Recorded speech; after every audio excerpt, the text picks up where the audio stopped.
Yeah, it is pretty surprising, Ashleigh. You have to think to yourself, if you were on that jury and they just said in court, oh, it's a tip that led us to Bryan Kohberger and led us to do the cheek swab and then connect the DNA from him to the knife sheath. It was just a tip. You'd have to imagine they would be sitting there wondering, well, what tip was it? How did you get to that point? We've now learned they're not going to find out. That's not going to come in during trial. The judge just ruled on that today.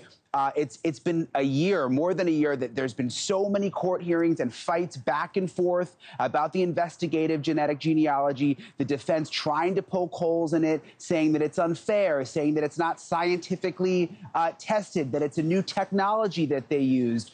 I thought it was going to be a big part of their defense at trial. Apparently not. They've said they don't want to bring it in. The prosecution has said they don't want to bring it in. The judge has agreed, and it's apparently not coming in.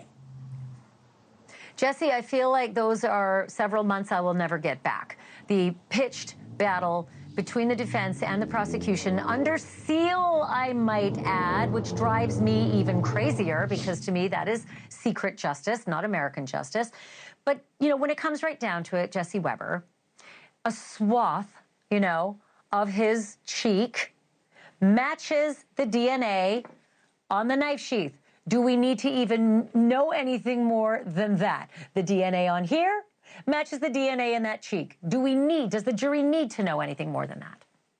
Probably not, because let me break it down for this. So it is a 5.37 octillion times more likely that is Bryan Kohberger's DNA than anybody else. Not a shocker. They're not trying to challenge it. But let's, for argument's sake, take this argument. Okay, it was his DNA on the knife sheath and somebody decided to plant it. Okay, so now you're wondering, how did that happen? How did the DNA get on the knife sheath? Who would want to frame him? And by the way, if this is a plot to really frame Bryan Kohberger here, then this is somebody who would also have to make sure that his cell phone turned off at the key times during these murders, that the cell phone pings that were on would track the same movements of his car headed towards and away from the direction of that area, that the car would also have to be in that area at least 4 times that night. And also, the assailant would have to dress up and look like somebody like Bryan Kohberger, who matched the description from the eyewitness about the bushy eyebrows. So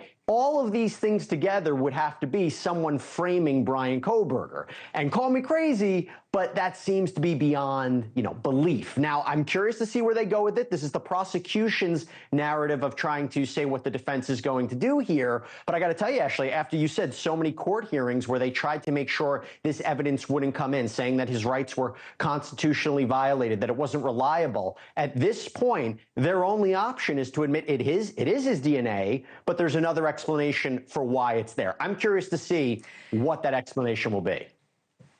So once again, Brian, the knife sheath and the snap had a tiny, tiny little sample of DNA. And by the way, that tiny, tiny little sample was so tiny and the integrity of it was so questionable, it had to go to a specialist to like pull out a full profile in order to be able to actually put it into the genealogy base. So if someone is trying to frame, if this is the defense argument, that someone is trying to frame Bryan Kohberger, really?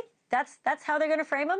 Find something with barely any DNA on it at all and just hope that maybe they can find a sample, pull out that profile from that speck, that minuscule. I mean, doesn't it start to sound, and here's the word, really unreasonable?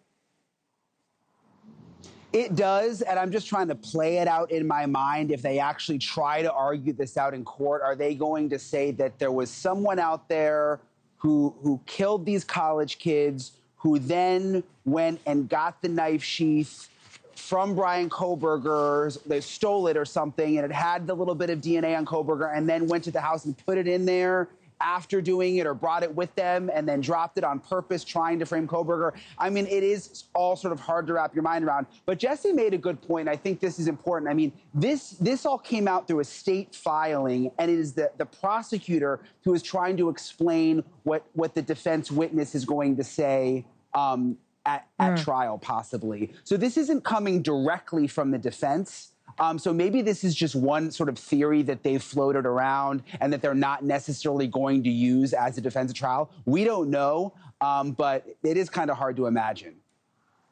Yeah, if I were trying to frame someone and I was going into their apartment to steal their knife sheath, I would probably steal the hair from their hairbrush and leave the hair fibers on the body, which are perfectly traceable. Thanks for watching. Go to joinnn.com to find NewsNation on your screen. And don't forget to click the red subscribe button below to get more of NewsNation's fact-driven, unbiased coverage.